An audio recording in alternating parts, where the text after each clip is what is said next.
அதனால் சீனா வந்து economy plus military power அப்படின்னு ஒரு சூப்பர் பவராக வருவதற்கு சான்ஸ் இருக்கின்றது. அவங்களுக்கு கவுண்டர் இந்தியா தான். ஏன்னா அமெரிக்கா மற்ற வெஸ்டர்ன் நேஷன்ஸ் வந்து சீனாவுடைய ரைஸ் அப்படின்றது அவங்கள ஆட்டம் காண வைக்கிற விஷயம். யாருமே சண்டை போடாமல் சும்மா இருந்தாங்க அப்படின்னு சொன்னால் அப்புறம் அந்த ஆயுத கம்பெனிகளுக்கெல்லாம் வந்து எங்கேருந்து விற்பனை வரும்? அப்புறம் அவங்களுக்கு வந்து விற்பனையே இல்லைன்னா அங்கே கம்பெனியில் பிங்க் ஸ்லிப் கொடுத்துருவாங்க, வேலையில்லா திண்டாட்டம் வந்துடும். அதனால தான் நம்ம அன்றைக்கே பார்த்த மாதிரி ஹூத்திக்கிட்டே சீஸ்ஃபயர் பண்ண வேண்டிய இது. இவர் வந்து சொல்கிறாரு நான் தான் வந்து பண்ணேன் அப்படின்னு சொல்லின்னு தெரிகிறாரு. ஈரானில் போட்டு கழுவி ஊற்றி நிற்கிறாங்க. அது யாரும் ரெஸ்பான்சிபிள் பவர். நாங்கள் வந்து வெறும் பவரை மட்டுமே வச்சில்ல அவங்கள வந்து அடிக்கலை. அதே சமயத்தில் எங்ககிட்ட ரெஸ்பான்சிபிலிட்டி இருக்குது, மற்றவங்க மாதிரி கிடையாது அப்படின்றத நம்ம இதில் எஸ்டாப்ளிஷ் பண்ணியிருக்கோம். ஆமாம், நம்மளுடைய தயாரிப்பு எந்த அளவுக்கு உச்சத்தில் இருக்குது அப்படின்றத இன்றைக்கி உலகமே தெரிஞ்சுக்கிச்சிங்க. முக்கியமாக அந்த ரஃபேல் கம்பெனி அவங்க வேறு தேங்க்ஸ் சொல்லாத கூட பாகிஸ்தானுக்கு.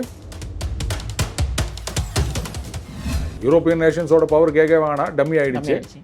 அந்த அமெரிக்கா அது வந்து டையிங் பவர் அப்படின்னு தான் நான் சொல்லுவேன். ஈரான் வந்து தடைகளெல்லாம் தகர்த்து விட்டு அவங்க மறுபடியும் வந்து உலகத்துக்கு எண்ணெய் வைக்கலாம் அப்படின்னு வந்தால் சீனாக்காரன் என்ன பண்ணுவாங்க? இவ்வளோ நாளாக 90% ஆயிலை சீப்பாக வாங்கியிருந்தாங்க.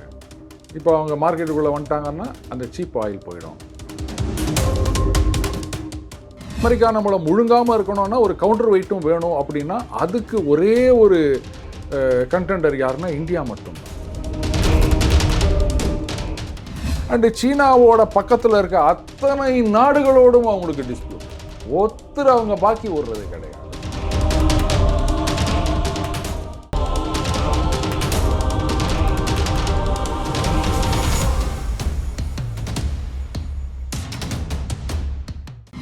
எல்லோ பெஞ்ச் நேயர்களுக்கு வணக்கம். இன்னைக்கு நம்ம கூட டெய்லி பெஞ்ச் அருண் சார் இருக்காரு. அவர்கிட்ட கேட்க நிறைய கொஸ்டின்ஸ் இருக்கு, வாங்க கேட்போம். வணக்கம் சார். வணக்கம் அன்பு சார். இப்போ இஸ்ரேல் எடுத்துக்கிட்டா, இஸ்ரேல் ஈரான் வார் எடுத்துக்கிட்டா, ஏதாவது ஒரு நடக்குது, சீஸ் ஃபயர் சொல்றாங்க. இந்த மாதிரி நிறைய இடத்துல வந்து வார் நடக்குது, சீஸ் ஃபயர் சொல்றாங்க. இந்த வார்லாம் ஒன்று நடக்குதுல்ல சார், இதில் வந்து யாருக்கு வந்து அதிகமான அட்வான்டேஜ் இருக்கு? ஆஹா, கேள்வி கேட்கறது எவ்வளோ சுலபம் தெரியுமா, பதில் சொல்றது எவ்வளோ கஷ்டம் அப்படின்னு. வாரில் யாருக்கு அட்வான்டேஜ் அப்படின்னா ஃபர்ஸ்ட் அண்ட் ஃபார்மோஸ்ட் அந்த ஆயுதம் தயாரிக்கிறாங்க பாருங்கள்.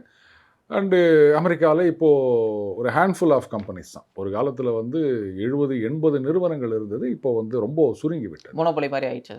அவங்களுக்கு தான் வந்து இந்த லாபம். ஆனால் எல்லா வாருக்குமே அப்படின்னு சொல்ல முடியாது. இப்போது நம்ம இந்தியா பாகிஸ்தான் ஆப்ரேஷன் சிந்தூர், இதில் வந்து அமெரிக்க தயாரிப்பு நிறுவனங்களுக்கு லாபமா அப்படின்னா, பாகிஸ்தான் அடி வாங்கி இப்போ அமெரிக்காவுடைய கண்ட்ரோலில் ஓடி போன பிறகு மேபி அவங்களுக்கு வந்து நாங்கள் இவ்வளோ ஆயுதம் கொடுக்குறேன் அப்படின்னு ட்ரம்ப் சொல்லலாம். சப்ளை பண்ணுறதுக்கு லாபம். அப்போ அவங்களுக்கு வந்து அந்த கம்பெனிகளுக்கு லாபமாக இருக்கலாம். பட் ஆஸ் சச் இப்போ அவங்களுக்கு அதில் எதுவும் கிடையாது. அண்ட் இந்தியாவை பொறுத்த வரைக்கும் நம்ம பெரும்பாலும் இந்த ரஷ்யா தயாரிப்புகள் அண்டு லோக்கல் ப்ரொடக்ஷன் நிறைய இதெல்லாம் நம்ம பண்ணிட்டு இருந்தோம். ஸோ இது சொல்லப்போனால் ஒரு விதத்தில் பாகிஸ்தானுக்கு நன்றி சொல்லணும். நம்மளுடைய அந்த இந்தியன் இண்டஸ்ட்ரீஸ் லோக்கல் கெப்பாசிட்டி, ஆமாம், நம்மளுடைய தயாரிப்பு எந்த அளவுக்கு உச்சத்தில் இருக்குது அப்படின்றத இன்றைக்கி உலகமே தெரிஞ்சுக்கிச்சிங்க. முக்கியமாக அந்த ரஃபேல் கம்பெனி அவங்க வேறு தேங்க்ஸ் சொல்லாத கூட பாகிஸ்தானுக்கு. அதே மாதிரி ரஷ்யாவுடைய அந்த S-400 ஆகட்டும், இல்லை வந்து இஸ்ரேலோட தயாரித்த அந்த பராக், அது ஹெரான் ட்ரோனு, இதனுடைய சக்ஸஸ் ரேட்ன்றது அற்புதமாக இருந்ததை பார்த்துருக்காங்க. நம்ம இண்டஸ்ட்ரீஸும் இப்போ நிறைய ஆர்டர்ஸ் வந்திருக்கு. உலக அளவில் அந்த பிரம்மோஸ் ஏவுகணைகள் இதுக்கெல்லாம் நிறைய மார்க்கெட் வந்திருக்குன்னு வச்சுக்கோங்களேன்.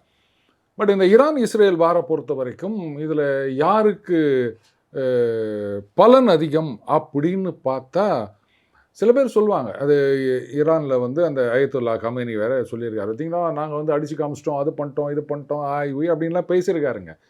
பட் இது ஈரான், அதை சார்ந்த நாடுகள், அதை நம்பி இருந்த நாடுகள், அதுக்கு உதவி பண்ணுவாங்களா அப்படின்னு எதிர்பார்த்த நாடுகள், அந்த நாடுகளுக்கு இது பெரிய அடி.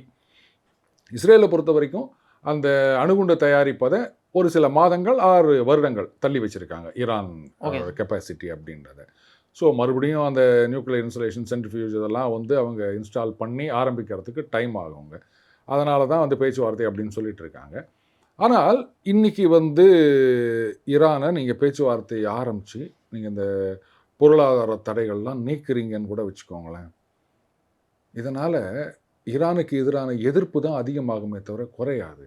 ஏன்னா ஈரான் வளர்ந்து வந்ததுன்னு சொன்னால் சவுதி அரேபியா உள்ளிட்ட நாடுகளுக்கு அது பொறுக்காது. அதான் சார் இந்த இடத்துல எனக்கு முக்கியமான கொஸ்டின் அந்த மிடில் ஈஸ்ட் ரீஜன் இருக்குல்ல சார், ஆயில் ரிச் ரீஜன். அந்த ஆயில் ரிச் ரீஜன் வந்து ரொம்ப அன்ஸ்டேபிளா இருக்கிறது யாருக்கு அட்வான்டேஜா இருக்கு?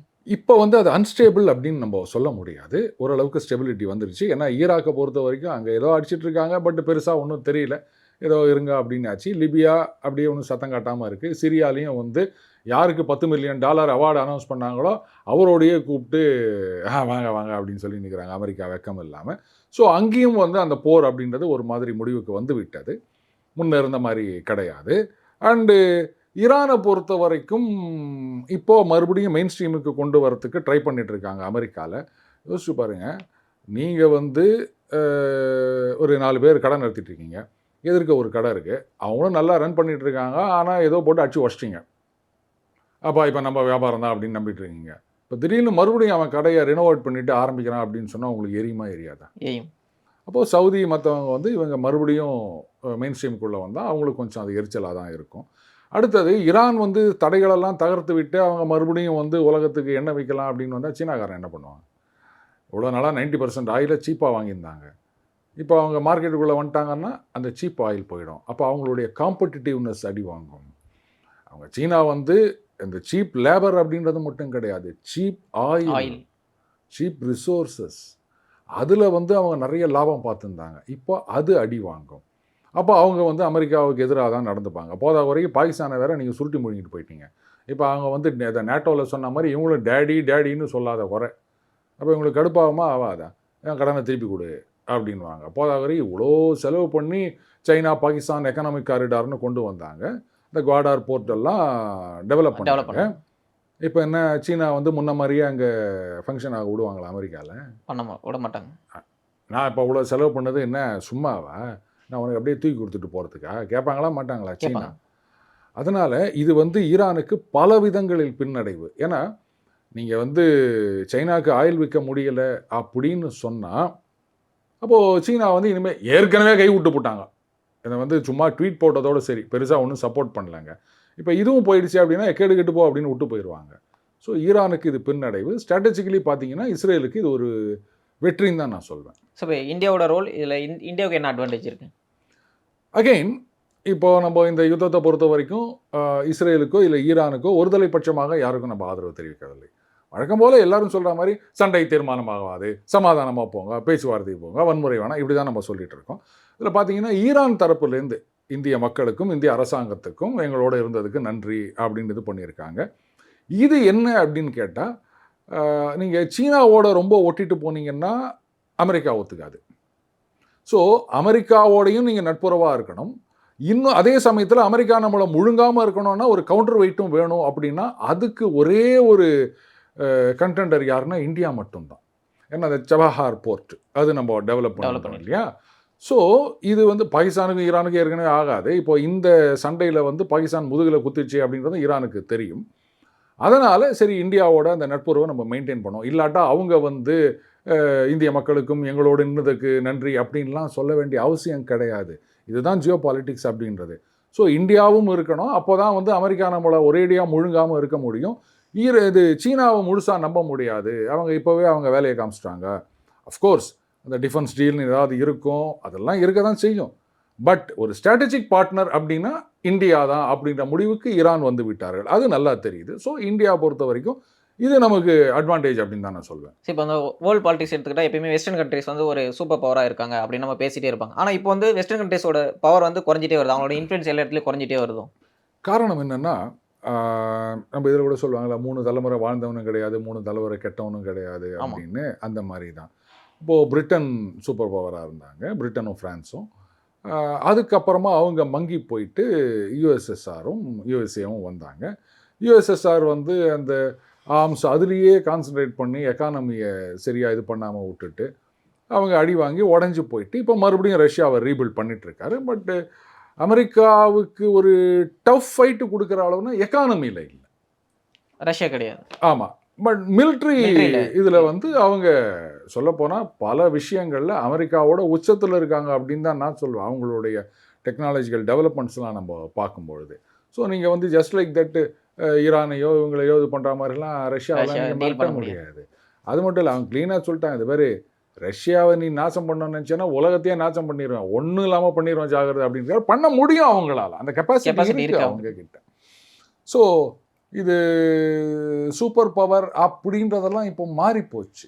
அந்த ப்ரொஜெக்டிங் பவர் அவுட் சைட் தர் டெரிட்டோரி அப்படின்றதுக்கான டெஃபினிஷன் மாறிவிட்டது. ஹூத்தி ரெபல்ஸ் கிட்டேயே வந்து சீஸ்ஃபயர் பேசுகிற அளவுக்கு போயிட்டாங்க அமெரிக்கா. அப்புறம் இன்னும் பவர் அப்படின்னு சொன்னால் பெருங்காய டப்பா. இதில் புதுசாக யார் வரப்போவாங்க அப்படின்றது தான் போட்டி. அண்டு இது நம்ம சினிமாவோட சேர்த்து சொல்லவா, ஒரு ஹீரோ இருப்பார், அப்படியே ஒரு உச்சத்தில் இருப்பார், அது வயசாக புது ஹீரோ வரதான் செய்வாங்க. அது நார்மலாக தமிழ் சினிமான்னு சொல்ல, எந்த சினிமா இருந்தாலும் அவங்க என்ன பண்ணாங்க, எனக்கு போட்டியாக ஒருத்தர் வர்றாரு, அவனை எப்படியாவது டம்மி பண்ணணும் அப்படின்னு நினைப்பாங்க. நடக்காது. ஒரு பீரியட் அவங்க மங்கி போயிடுவாங்க, புது ஹீரோ வரத்தான் செய்வாங்க. இது வந்து காலத்தின் கட்டாயம். ஸோ அந்த மாதிரி அமெரிக்காவுடைய அந்த பவர், அது வெஸ்டர்ன் நேஷன்ஸோடைய பவர், யூரோப்பியன் நேஷன்ஸோட பவர் கேட்க வேணாம், டம்மி ஆயிடுச்சு. அந்த அமெரிக்கா அது வந்து டையிங் பவர் அப்படின்னு தான் நான் சொல்வேன். கொஞ்சம் அப்படி இப்படின்னு வாங்க, எவென்ச்சுவலி இன்னும் 2 நாடுகள் நிச்சயமாக அது வரத்தான் செய்யும். அந்த vacuum is created when it is cried, ஏதோ சொல்லுவாங்கல்ல அந்த பழமொழி, நீங்களே போட்டுக்கோங்க. சார் அந்த வேக்கமக்களே இப்போ அந்த சூப்பர் பவர்ன்ற வேக்கமை வந்து ஃபில் பண்ணுறதுக்கான கெப்பாசிட்டி சைனா கிட்ட இருக்கோ? ஏன் இந்தியா கிட்ட இல்லைன்னு ஏன் நினைக்கிறீங்க? இல்லை சார், இப்போ வந்து நம்ம எக்கனாமிக்கலாக பார்க்கும்போது இப்போ வந்து நம்மளோட பெரிய எக்கனாமியாக இருக்காங்க அப்படின்னும் போது தான் கேட்குது. எக்கானமி மட்டுமே வந்து சூப்பர் பவர் ஸ்டேட்டஸ் கிடையாது. அந்த இன்ஃப்ளூயன்ஸ் அப்படின்றது ஒன்று இருக்குது. உலக நாடுகள் இன்றைக்கி சீனா வந்து ரைட்டு, அவங்க ஏதோ நமக்கு சீப்பாக கொடுக்குறாங்க, இல்லை அந்த டாரிஃப் இல்லாமல் வாங்கிக்கிறாங்க அப்படின்றதுக்காக அவங்களோட போனாலுமே இவங்கள நம்ப முடியாது. ஸோ பெரும்பாலான ஏழை நாடுகளை பொறுத்த வரைக்கும் அந்த டெப்ட் ட்ராப் அப்படின்னு சொல்லிட்டு காசை கொடுத்து எழுதி வாங்கிக்கிறது அப்படின்னு பண்ணிட்டு இருக்காங்க. இந்த ஊழல் நிறைந்த அரசியல்வாதிகள், இந்த சர்வாதிகாரிகள் இருக்கும்போது அவங்க எதையோ பண்ணிட்டு போயிடுறாங்க, ஜனங்க தான் கஷ்டப்படுறாங்க. இன்றைக்கி ரஷ்யா சீனா உறவுன்றது பெரிய அளவில் இருக்குது. ஆனால் ரஷ்யாவே இவன் நம்மளையே உழவு பார்த்துனுக்கிறான சீக்கிரட் போட்டு அமைச்சிருக்காங்க, நம்ப மாட்டாங்க அவங்க. அந்த ஒரு எச்சரிக்கையோடு தான் பழகுறாங்க, வேறு வழி இல்லாமல் ட்ரேட் பண்ணிட்டு இருக்காங்க. ஆனால் இன்றைக்கி அவங்களுடைய அந்த S-500 இல்லை சுகோய் 57 ஃபர்தர் இது டெவலப்மெண்ட் அப்படின்றது இந்தியாவோட தான் பண்ணுறாங்களே தவிர சீனாவோட இல்லை. ஏன்னா அவங்களுக்கு தெரியும் இவனை நம்ப முடியாது. அவங்க பார்டர் ஷேர் பண்ணுறாங்க, அங்கே பார்டரில் பிரச்சனை அவங்களுக்குள்ள எவ்வளோ சிக்கல் இருக்குது தெரியுமா? அந்த விளாடிவோஸ்டாக் ஏரியா இருக்குல்ல, அதெல்லாம் ஒரு காலத்தில் இந்த சிங் டைனஸ்டிக்கு சொந்தமாக இருந்தது. அது ரஷ்யா சீனாவுக்கு நடுவில் சண்டை நடந்து அதுக்கப்புறம் அதை வாங்கிட்டாங்க, பிடுங்கிட்டாங்க, வாட்டவர். அதனால் என்ன ஆகிப்போச்சு, இப்போ அந்த சீனாவுக்கு வந்து அந்த சி ஆஃப் ஜப்பான் பக்கத்தில் இருக்குல்ல, அந்த இடத்துக்கான ஆக்சஸ் கட் ஆகிடுச்சு. அது இருந்ததுன்னு சொன்னால் அவங்களுடைய லெவலே வேறு மாதிரி இருந்திருக்கும். ஆனால் இன்றைக்கும் விளாடிவோஸ்டாக் அவங்களுது அப்படின்னு கிளைம் பண்ணிட்டு இருக்காங்க. எப்படி நம்ம அருணாச்சல் பிரதேஷ் அவங்க ஏரியான்னு சொல்லிட்டு பேர் வச்சுன்னுக்கிறாங்களா, அந்த மாதிரி விளாடிவோஸ்டாக் ஏரியாவை அவங்களுதுன்னு சொல்லிட்டு அவங்க மேப்பெல்லாம் போட்டுக்கிறாங்க. இது ரஷ்யாவோட மட்டும் இல்லை, கசகஸ்தான், உஸ்பெகிஸ்தான் இவங்களோடையும் அவங்களுக்கு டிஸ்பியூட் இருக்குது. அண்டு சீனாவோட பக்கத்தில் இருக்க அத்தனை நாடுகளோடும் அவங்களுக்கு டிஸ்பியூட் இருக்குது. ஒருத்தர் அவங்க பாக்கி ஓடுறது கிடையாது. அப்போது இவ்வளோ சிக்கலை உருவாக்கி, இப்போது பிலிப்பைன்ஸ் எடுத்துக்காங்க, நல்ல உதாரணம். அங்கே வந்தவர் என்ன பண்ணார், இனிஷியலாக அந்த அமெரிக்கா பேசஸ் அங்கே இருக்குது, அதெல்லாம் கைட்டி விட்டுட்டு அது 45 டேஸோ 90 டேஸோ நோட்டீஸ் கொடுத்துட்டார் அவர், நீங்களாம் காலி பண்ணுங்க அப்படின்ட்டு சீனாவோட பெரிய அளவில் உறவை எஸ்டாப்ளிஷ் பண்ணிக்கிறதுக்கு போனாருங்க. அவங்க நல்லா வெயிட்டாக கவனிச்சாங்க. ஆனால் அதை சரியாக அவங்க வந்து முன்னெடுத்து செல்லவில்லை. அதுக்கப்புறம் அவரே வந்து அந்த நோட்டீஸை வித்ட்ரா பண்ணிக்கின்னு சைனாவோட இப்போ தகராறு என்னென்னா, இவங்களுடைய ஷிப்பு அங்கே போச்சுன்னா அதை இது பண்ணுறாங்க, இதே பிரச்சனை தான். அதனால் பிலிப்பைன்ஸ் இப்போ டோட்டலாக மறுபடியும் அமெரிக்கா பக்கமே வந்துருச்சு. அப்போது தானாக வரவனை கூட இவங்க வந்து சரியாக சேர்த்து வச்சுக்காமல் அடித்து நவுத்தி நிற்கிறாங்க. மால்டீவ்ஸ் எடுத்துக்காங்க, அங்கே அவர் புதுசாக வந்த உடனே சீனாவோட அப்படி இப்படின்னாங்க. இப்போ கடைசியில் அவர் இந்தியாவோட வந்து நின்று நிற்கிறார், நீங்கள் தான் எங்களை காப்பாற்றணும் அப்படின்றாரு. இது வந்து ஏதோ ஒரு காரியத்தை ஆரம்பிச்சிடுறாங்களே தவிர அதை சரியாக முடிக்க தெரியவில்லை சீனாவுக்கு. அதனால தான் வந்து தானாக வந்து அது கனி வந்து பழம் நழுவி பாலில் விடும்னு காத்திருந்தேன்னா பாலில் வந்து உழுந்ததையும் இவங்க தூக்கி வெளில போட்டு போடுறாங்க சீனா. அதனால் சீனா வந்து எக்கனாமி ப்ளஸ் மிலிட்ரி பவர் அப்படின்னு ஒரு சூப்பர் பவராக வருவதற்கு சான்ஸ் இருக்கின்றது. அவங்களுக்கு கவுண்டர் இந்தியா தான். ஏன்னா அமெரிக்கா மற்ற வெஸ்டர்ன் நேஷன்ஸ் வந்து சீனாவுடைய ரைஸ் அப்படின்றது அவங்கள ஆட்டம் காண வைக்கிற விஷயம். அதனால தான் இப்போ வந்து அந்த டாரிஃபு அது இது சைனீஸ் ப்ராடக்ட்ஸை வாங்கக்கூடாது அப்படின்லாம் இது பண்ணிட்டு இருக்காங்க. இப்போ ரீசெண்டாக என்னென்னா சைனா வந்து பல பொருட்களை அந்த டேக்ஸை எவாய்ட் பண்ணுறதுக்காக என்னென்னவோ திருட்டுத்தனம் பண்ணி கிரீக்கில் கொண்டு போய் விட்டு இது மாதிரிலாம் பண்ணிட்டு இருக்காங்க அப்படின்னு கண்டுபிடிச்சி பல இடங்களில் ரெய்டு நடத்திருக்காங்க ஐரோப்பாவில். ஸோ இது ஃப்ராடுன்றது எல்லாருக்குமே தெரியும். அப்போ ஒரு ஸ்டேஜில் என்ன ஆகும் அப்படின்னா, ரைட்டு இனிமே வந்து நாம் பவர் கிடையாது. இப்போது அமெரிக்காவுடைய வளர்ச்சியில் அது சூப்பர் பவராக வந்ததுக்கு பிரிட்டனுடைய கான்ட்ரிபியூஷனும் இருக்குது. அதை நம்ம வந்து மறுக்க முடியும். ஏன்னா அவங்க தான் ஃபர்ஸ்ட் இனிஷியலாக எல்லா ஆமாம். ஸோ அந்த மாதிரி அந்த ஸ்டேஜ் அவங்க ரியலைஸ் பண்ண பிறகு ரைட் இந்தியா தான் அடுத்த சூப்பர் பவர் அப்படின்னு அவங்க ஒத்துக்க வேண்டிய காலம் வரும். அவங்க ஒத்துக்கினாலும் ஒத்துக்காட்டாலும் நம்ம வரத்தாங்க போகிறோம். அதை யாராலையும் மாற்ற முடியாது. மேபி ராகுல் காந்தி ஒன்றும் அதை நம்பாமல் இருக்கலாம். அவர் நம்புறது என்ன நம்பாட்டின்னா நமக்கு என்ன வந்தது? அதனால் அதை பற்றி நீங்கள் கவலைப்படாதீங்க. We are going to be one of the super powers. இப்போ ட்ரம்ப் வந்து எலெக்ஷன் கம்பெனியில் என்ன பேசியிருந்தாருன்னா வந்து நான் மிலிட்ரி ஃபண்டிங்கை வந்து ரொம்ப குறைக்க போகிறேன், அதை எடுத்து மக்களுக்காக செலவு பண்ண போகிறேன் அப்படின்னு பேசிட்டு இருந்தாரு. ஆனால் இப்போ நடக்கிற வார பார்த்தா அவங்களோட மிலிட்ரி ஸ்பெண்டிங் அதிகமாக தானே ஆகுது. அதாவது ₹1 போட்டால் தான் ₹2 எடுக்க முடியும். எங்கேயாவது ஒரு இடத்துல சண்டை போட்டால் தானேங்க உங்களுக்கு மெக்டொனால்டு, ரேத்தியான் இவங்களுக்கெல்லாம் வந்து ஆர்டர் வரும். யாருமே சண்டை போடாமல் சும்மா இருந்தாங்க அப்படின்னு சொன்னால் அப்புறம் அந்த ஆயுத கம்பெனிகளுக்கெல்லாம் வந்து எங்கேருந்து விற்பனை வரும்? அப்புறம் அவங்களுக்கு வந்து விற்பனையே இல்லைன்னா அங்கே கம்பெனியில் பிங்க் ஸ்லிப் கொடுத்துருவாங்க, வேலையில்லா திண்டாட்டம் வந்துடும். எக்கானமி அப்போ இங்கே நீங்கள் ஒரு 30 பில்லியன் செலவு பண்ணிங்கன்னா அதுக்கப்புறம் அங்கே ஒரு 60 பில்லியன் ஆர்டர் வரும். இதெல்லாம் வந்து கணக்கு போட்டு தான் அவர் பண்ணின்னுக்கிறாரு. பட் மிலிட்ரி ஸ்பெண்டிங்கை குறைப்பான கிட்டத்தட்ட 800 பில்லியன் செலவு பண்ணின்னுக்கிறாங்க அவங்க. ஆனால் பாருங்கள், நீங்கள் கேட்டது கரெக்டு தான். ஒரு பக்கம் இதை சொல்லிக்கின்னு கோல்டன் டோம், ஏன்னா இஸ்ரேலில் வந்து அயன் டோம் வச்சுக்கிறாங்களா, நீங்கள்லாம் வந்து சின்ன நாடு, நாங்கள் பெரிய நாடு, அதனால் தங்கத்தில் பண்ணுவோன்னு. திருவோடு அது வந்து தகரத்தில் இருந்தானே மரத்தில் இருந்தானே அப்படின்னு அது வேலைக்கு ஆகாது அப்படின்றாங்க. நீங்கள் சொல்லுங்கள், பட்டு டெக்னாலஜி வந்து இன்க்ரீஸ் ஆகிட்டே இருக்குது. நீங்கள் ஒரு பீரியட் ஆஃப் இத்தனை வருஷம் அப்படின்னு சொல்கிறீங்க, அதுக்கு இத்தனை பில்லியன்றீங்க, அதுக்குள்ளே காசு வேறு கண்ணா பின்னான்னு செலவாகும். நீங்கள் அதை ஒரு ஸ்டேஜுக்கு கொண்டு வரத்துக்குள்ளே அவனுடைய அந்த ஹைப்பர்சானிக்கு மேக் 2025 கொண்டு போயிட்டுருக்காங்க ரஷ்யாவில். அதை என்ன பண்ண போகிறீங்க? டோம் இல்லை, ஹைப்பர்சானிக் மிசைலை எப்படி இன்டர்செப்ட் பண்ணுறது, இதுக்கு நீங்கள் கண்டுபிடிங்க, இதுதான் வந்து உண்மையான டோமாக இருக்கும் அப்படின்னா அவர் ஒத்துக்க மாட்டேங்கிறாரு. அண்டு அவர் வந்து செலவை குறைப்பான்னு சொன்னதுக்கு இன்னொரு காரணம் என்னன்னா, நேட்டோ நீங்கள் நிறைய செலவு பண்ணுங்க. ஏன்னா நேட்டோவுக்கு வந்து அமெரிக்கா நிறைய செலவு பண்ணுதுங்க. ஸோ நீங்கள் வந்து உங்கள் கான்ட்ரிபியூஷனை இன்க்ரீஸ் பண்ணிங்கன்னா ஆட்டோமேட்டிக்காக நாங்கள் டிக்ரீஸ் பண்ணிடுவோம். அந்த கணக்கெலாம் அவர் போயிட்டுருக்காரு. பண்ணலாம், பட் லாங் டேர்மில் அதை அப்படியே கண்டினியூ பண்ண முடியாது அன்பு. ஸோ இப்போ வந்து அவங்க மிலிட்ரி ஸ்பெண்டிங்கை வந்து குறைக்கிறாங்க இல்லை வந்து ஏற்றுறாங்க அப்படின்னும் போது அவங்களுக்கு 2 இம்பாக்ட் இருக்குது. இப்போ வந்து மிலிட்ரி ஸ்பெண்டிங்கை குறைச்சாங்கன்னா அவங்க மற்ற கண்ட்ரீஸில் அவங்களுக்கான ஒரு இன்ஃப்ளூயன்ஸ் இருக்குது, அது குறைய தானே செய்யும். அப்படி இல்லை, அதாவது எப்படி குறைக்கிறாங்கன்றது ஒன்று. இப்போது ட்ரம்ப்புடைய போன பீரியடில் பார்த்தீங்கன்னா எங்கேயும் புதுசாக போய் அவர் சண்டை போடலைங்க. இப்போ இங்கே தான் போட்டிருக்காரு இல்லையா? ஸோ அந்த மாதிரி பண்ணாமல் இருந்தாலே வந்து அந்த ஸ்பெண்டிங் அப்படின்றது குறையும். அடுத்தது நேட்டோக்கான கான்ட்ரிபியூஷன் குறையுது அப்படின்னு சொல்லும்போது டோட்டல் நேட்டோ ஸ்பெண்டிங் அப்படியே தான் இருக்க போகுது. அமெரிக்கா செலவு பண்ணுற பணத்தை மற்ற நாடுகள் செலவு பண்ண போகிறாங்க. ஸோ நேட்டோ அப்படின்னா அமெரிக்கா தான், அதனால் அவங்களுடைய இன்ஃப்ளூயன்ஸ் அப்படின்றது இருக்கும். பட்டு அது எல்லா நாளுமே கண்டினியூ ஆகாதுங்க. ஆல்ரெடி அது வந்து டிக்ளைனிங் இன்ஃப்ளூயன்ஸ் தான். அதனால தான் நம்ம அன்றைக்கே பார்த்த மாதிரி ஹூத்திக்கிட்டே சீஸ்ஃபயர் பண்ண வேண்டிய இது. இவர் வந்து சொல்கிறாரு நான் தான் வந்து பண்ணேன் அப்படின்னு சொல்லின்னு தெரிகிறாரு. ஈரானில் போட்டு கழுவி ஊற்றினுக்கிறாங்க. அது அப்படி நடக்க தான் செய்யும். ஒரு ட்ரோல் பிரிகேட் ஆகிட்டு இருக்காங்க. அதாவது இவங்க ட்ரோல் பண்ணுறதுக்கு பதிலாக இவங்களை எல்லாரும் ட்ரோல் பண்ணிகிட்டு இருக்காங்க. அப்படி ஒரு இந்த பிங்க் பேந்தர்னு சொல்லுவாங்க, அந்த மாதிரி ஆகிட்டு இருக்காங்க இன்றைக்கி அமெரிக்கா, ஐரோப்பிய நாடுகள். ஸோ இப்போ ஆப்ரேஷன் சிந்தூருக்கு அடுத்து வந்து இந்தியா கவர்மெண்ட் சார்பாக எம்பசிலாம் ஃபார்ம் பண்ணி நம்மளுடைய பாகிஸ்தானில் என்ன பிரச்சனை, இந்தியா கூட என்ன பிரச்சனை அப்படின்றதுக்காக ஒரு மீட்டில் பண்ணாங்க. அதோடைய இம்பாக்ட் என்னவா இருக்குது? அதாவது தூதுக்குழு போனது என்ன சொல்கிறீங்க? நிஜமாகவே வந்து ஒரு பெரிய இம்பேக்ட் தான்.